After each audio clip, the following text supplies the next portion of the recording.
Senator Vance, in 2016, you called your running mate Donald Trump unfit for the nation's highest office, and you said he could be America's Hitler. I know you've been asked many times, and you've said you regret those comments and explained you then voted for Donald Trump in 2020. But the Washington Post reported new messages last week in which you also disparaged Trump's economic record while he was president, writing to someone in 2020, quote, Trump thoroughly failed to deliver his economic populism.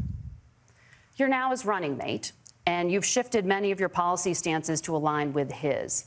If you become vice president, why should Americans trust that you will give Donald Trump the advice he needs to hear and not just the advice he wants to hear? You have 2 minutes. Well, first of all, Margaret, because I've always been open. And sometimes, of course, I've disagreed with the president, but I've also been extremely open about the fact that I was wrong about Donald Trump. I was wrong, first of all, because I believed some of the media stories that turned out to be dishonest fabrications of his record.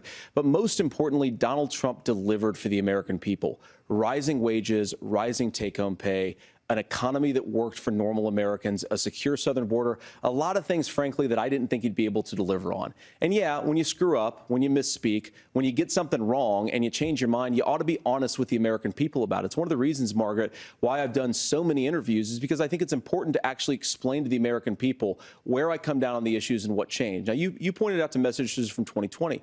Margaret, I've been extremely consistent that I think there were a lot of things that we could have done better in the Trump administration the first round if Congress was doing its job. I strongly believe, and I've been a United States Senator, that Congress is not just a high-class debating society. It's not just a forum for senators and congressmen to whine about problems. It's a forum to govern. So there were a lot of things on the border, on tariffs, for example, where I think that we could have done so much more if the Republican Congress and the Democrats in Congress had been a little bit better about how they govern the country. They were so obsessed with impeaching Donald Trump, they couldn't actually govern. And I want to talk about this tariff issue in particular, Margaret, because Tim just accused this of being a national sales tax.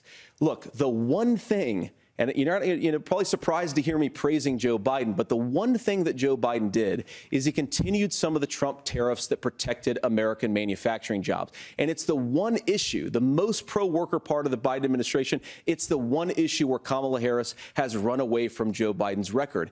Think about this. If you're trying to employ slave laborers in China at $3 a day, you're going to do that and undercut the wages of American workers unless our country stands up for itself and says you're not accessing our markets unless you're paying middle-class Americans a fair wage.